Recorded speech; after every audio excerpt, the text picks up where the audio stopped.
रहे हैं अनंत भक्ति चैनल। भगवान श्री विष्णु को प्रसन्न करने वाले सर्वोत्तम मास कार्तिक मास का तीसरा अध्याय आज मैं सुनाने जा रहा हूँ। कृपया आप लोग सुनिए। भगवान श्री कृष्ण एवं सत्यभामा का यह संवाद सुनकर नारद जी ने उनसे विनती की कि हे पितामह, कार्तिक मास में आपने तुलसी मंजरी और भगवान शालिग्राम का जो महत्व बताया है उसे कृपा कर विस्तार पूर्वक कहें।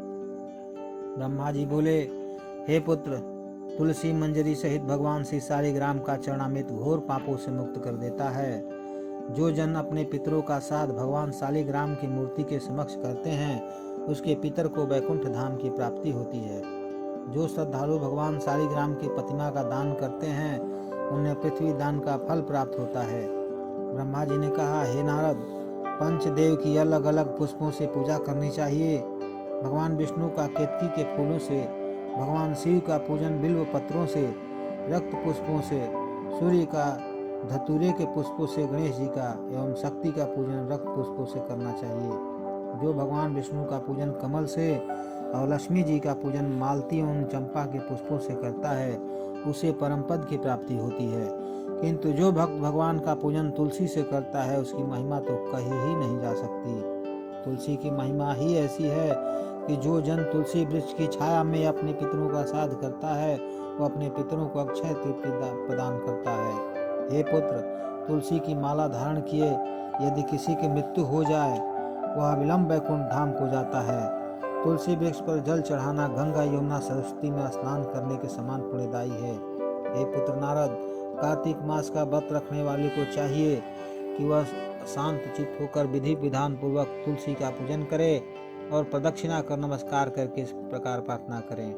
हे हरिप्रिय, देवताओं ने तुम्हें बनाया है, मुनीश्वरों ने तुम्हारा पूजन किया है, मेरा मनोरथ पूर्ण करो, मैं आपको नमस्कार करता हूँ। यह सुनकर नारद जी ने पूछा, हे पिता, कार्तिक मास में क्या किसी अन्य वृक्ष की पूजा भी की जाती है? यह प्रश्न सुन ब्रह्मा जी ने बताया, हाँ पुत्र, आंवले के फूल एवं पत्तों से भी भगवान का पूजन होता है। आंवला वृक्ष के नीचे बैठकर भगवान की पूजा करने वाला सोने के आंवला प्राप्त करता है। किंतु हे पुत्र, द्वादशी तिथि को आंवले एवं तुलसी के पत्तों को नहीं तोड़ना चाहिए। जो मनुष्य द्वादशी तिथि को आंवले अथवा तुलसी के पत्तों को तोड़ने का अपराध करता है वह घोर नरक में जाता है।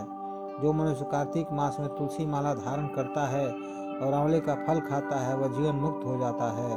कार्तिक मास के व्रतधारी को ब्राह्मणों को सम्मान सहित भोजन, चंदन, पुष्प, पान और दक्षिणा देकर प्रसन्न करना चाहिए। व्रती को यह भी चाहिए कि पूरे मास वो भूमि पर शयन करे और कठोरता से ब्रह्मचर्य का पालन करें, पत्तल में भोजन करें। प्रभु के गुणानुनाद के उपरांत जो समय बचे उसमें मौन व्रत धारण करे। ऐसा करने वाला शूरवीर और तेजस्वी होता है। हे पुत्र, जो आंवले के वृक्ष के नीचे बैठकर दिन में एक ही बार भोजन करता है उसके वर्ष भर के पाप नष्ट हो जाते हैं। व्रती को किसी प्रकार का तामसी अथवा बासी भोजन नहीं करना चाहिए।